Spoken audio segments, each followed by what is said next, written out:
ಸರ್ಕಾರದಿಂದ ಕೇಂದ್ರ ಸರ್ಕಾರ ಆಗ್ಬೋದು ಅಥವಾ ರಾಜ್ಯ ಸರ್ಕಾರ ಆಗ್ಬೋದು, ಏನೇ ಸರ್ವಿಸ್ ನ ಕೊಟ್ಟರು ಕೂಡ ಅವ್ರ ಹೆಸರಲ್ಲಿ ಜನಗಳಿಗೆ ಬಿಲ್ ಕೊಡ್ತಾರೆ.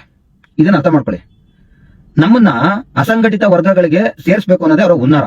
ದುಡ್ಡನ್ನ ಕೊಟ್ಟು ನಾನು ಗಾಡಿ ಖರೀದಿ ಮಾಡುವಾಗ ಟ್ಯಾಕ್ಸ್ ನಾನು ಖರೀದಿ ಮಾಡ್ಬೇಕಾದ್ರೆ ಊರಿಗೆ ಮುಂಚೆನೆ ಅವ್ರಿಗೆ ಟ್ಯಾಕ್ಸ್ ಕೊಟ್ಟಿದ್ದೀನಿ. ಅದು ಹೆಂಗೆ, 3 ಲಕ್ಷ 4 ಲಕ್ಷ ಇರೋ ಗಾಡಿಗೆ 2 ಲಕ್ಷ ರೂಪಾಯಿ ಟ್ಯಾಕ್ಸ್ ಕಟ್ಟಿ ಟೋಟಲ್ ಆಗಿ 5 ಲಕ್ಷ 6 ಲಕ್ಷ ಆಗಿರುತ್ತೆ.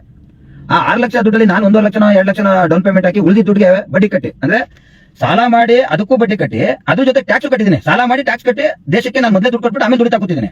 ಹಂಗಿದ್ಮೇಲೆ ನಾನು ಅಸಂಘಟಿತ ವರ್ಗಕ್ಕೆ ಹೆಂಗ್ ಸೇರ್ಕೋತೀನಿ ಅಲ್ವಾ? ಇವ್ರ ಉದ್ದೇಶ ಏನು ಅಂದ್ರೆ ಡ್ರೈವರ್ಗಳು ಡ್ರೈವರ್ ಆಗೇ ಇರಬೇಕು, ಡ್ರೈವರ್ ಮಕ್ಳುಗಳು ಡ್ರೈವರ್ ಆಗೇ ಹೋಗ್ಬೇಕು, ಅವರು ಮಾಲೀಕರಾಗಬಾರ್ದು. ಹೆಸರು ಮಾತ್ರ ವಾಹನಕ್ಕೆ ಮಾಲೀಕ ಅಷ್ಟೇ. ನಾನು ಈಗ ನೋಡಿ, ಓಲಾ ಊಬರ್ ರ್ಯಾಪಿಡೋ ನಮ್ಮ ಇವ್ರ ಹತ್ರ ಗಾಡಿಗಳಿಲ್ಲ. ಇದನ್ನಲ್ಲ ನಾನೇನ್ ಹೇಳ್ತಾ ಇದ್ದೀನಿ, ಟೌನರ್ ಅನ್ನೋ ವಿಚಾರದಲ್ಲಿ. ಈ ಟೌನರ್ ಅನ್ನೋ ವಿಚಾರದಲ್ಲಿ ಬಿಸ್ನೆಸ್ ನೇಮ್ ನನ್ನ ಹೆಸರು ಇರುತ್ತೆ.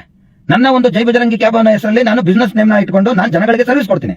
ಈ ಸರ್ವಿಸ್ ಕೊಡ್ಬೇಕಾದ್ರೆ ಜನ ನನ್ನನ್ನ ಗುರುತಿಸ್ತಾರೆ. ನನ್ನ ಗಾಡಿಯಲ್ಲಿ ಒಂದ್ ದಿನಕ್ಕೆ ನಾನು 10 ಜನಕ್ಕೆ ಸರ್ವಿಸ್ ಕೊಡ್ತೀನಿ ಅಂದ್ರೆ ಆ 10 ಜನನು ನಾನು ಬಜರಂಗಿ ಕ್ಯಾಬ್ ಅಲ್ಲಿ ನಾನು ಬಂದೆ ಅಂತೇಳಿ ಅವ್ರ ತಲೆಯಲ್ಲಿರುತ್ತೆ.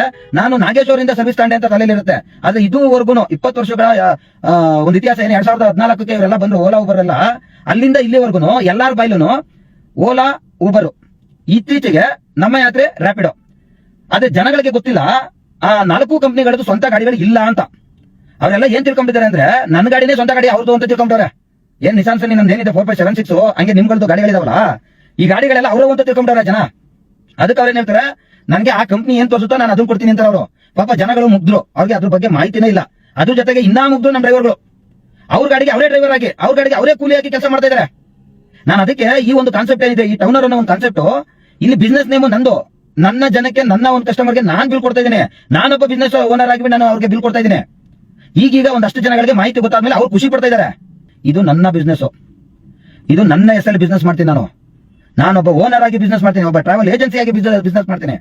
ಒಂದು ಟ್ರಾವೆಲ್ಸ್ ಇಡಬೇಕು ಅಂದ್ರೆ ಮಿನಿಮಮ್ ಒಂದು ಆಫೀಸ್ ಇಡಬೇಕು, ಒಂದು ಕಂಪ್ಯೂಟರ್ ಇಡಬೇಕು, ಒಂದೆರಡು ಇಬ್ಬರನ್ನ ಕೆಲಸಕ್ಕೆ ಇಡಬೇಕು, ಒಂದು ಪ್ರಿಂಟರ್ನ ಇಡಬೇಕು. ಯಾಕೆ? ಬಿಲ್ ಕೊಡಕ್ಕೆ. ನನ್ನ ಮೊಬೈಲೇ ಪ್ರಿಂಟರು.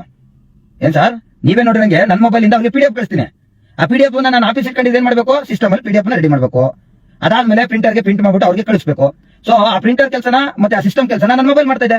ಇನ್ನು ಆಫೀಸ್ಗೆ ನಾನು ಬಾಡಿಗೆ ಕೊಟ್ಕೊಂಡಿರೋ ಬದಲು 10 ಲಕ್ಷ ಬಂಡವಾಳ ಹಾಕಿದ್ದೀನಿ ಗುರು, 7 ಲಕ್ಷ ನನ್ನ ಗಾಡಿ, ಇನ್ನೊಂದಷ್ಟು ಜನ 8 ಲಕ್ಷ ಹಾಕಿರ್ತಾರೆ, ಇನ್ನೊಂದಷ್ಟು ಜನ 10 ಲಕ್ಷ ಹಾಕಿರ್ತಾರೆ. ನಮ್ ಗಾಡಿಲಿ ನಾವು ಕೂತಿರ್ತೀವಿ 24 ಗಂಟೆ. ನೋಡಿ, ನಾನು ಕೂತ್ಕೊಂಡು ಆರಾಮಾಗಿ ಮಾತಾಡ್ತಾ ಇದ್ದೀನಿ ನಿಮ್ಮ ಹತ್ರ.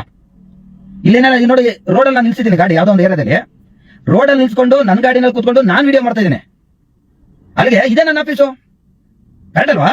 ಈಗ ಏನಾಗ್ಬಿಟ್ಟಿದೆ ಅಂದ್ರೆ, ಹಿಂದೆ ನಮ್ಗೆ ಯಾವ್ದು ಈ ತರದ ಒಂದು ಅವಕಾಶ ಸಿಕ್ಕಿರ್ಲಿಲ್ಲ. ಅವಾಗೆಲ್ಲ ಅವ್ರ ಹತ್ರ ಹೋದ್ರೆ ಬುಕಿಂಗ್ ಬರುತ್ತೆ, ಬುಕಿಂಗ್ ನನಗೆ ಅವ್ರು ಲೀಡ್ ಕೊಡ್ತಾನೆ, ನಾನು ಬಾಡಿಗೆ ಹೊಡ್ತೀನಿ, ಬಾಡಿಗೆ ಹೊಡೆದಿದ್ದ ದುಡ್ಡಲ್ಲಿ ಅವ್ನಿಗೆ ಕಮಿಷನ್ ಕೊಡ್ತೀನಿ ಅಂತ ಕೆಲಸ ಮಾಡ್ತಿದ್ವಿ. ಯಾಕೆಂದ್ರೆ ನಮ್ಗೆ ಈ ವ್ಯವಸ್ಥೆ ಎಲ್ಲೂ ಇರಲಿಲ್ಲ.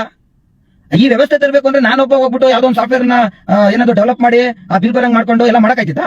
ಇಲ್ಲ. ಈಗ ಈ ಟೌನರ್ ಅಪ್ಲಿಕೇಶನ್ ನ ಬಳಸ್ಕೊಂಡು ಅವ್ರಗಳಿಗೆ ಬಿಲ್ ನ ಕೊಟ್ಕೊಂಡು ಇನ್ನ ಅವ್ರ ಬಿಸ್ನೆಸ್ ನ ಇಂಪ್ರೂವ್ ಮಾಡ್ಕೊಂತ ಇದಾರೆ. ಇಷ್ಟು ದಿನ ಮ್ಯಾನ್ಯಲ್ ಬರ್ಕೊಡ್ತಾ ಇದ್ರು, ಇಲ್ಲ ಯಾವ್ದಾವ್ದೋ ಒಂದು ಬಿಲ್ ಬುಕ್ ಮಾಡ್ಕೊಂತ ಇದ್ರು. ಈ ಟೌನರ್ ಅಪ್ಲಿಕೇಶನ್ ಬಂದ್ಮೇಲೆ ಡಿಜಿಟಲ್ ಬಿಲ್ ನ ಇನ್ನೂ ಸುಲಭವಾಗಿ ಮಾಡ್ಕೊಂತ ಇದ್ದಾನೆ.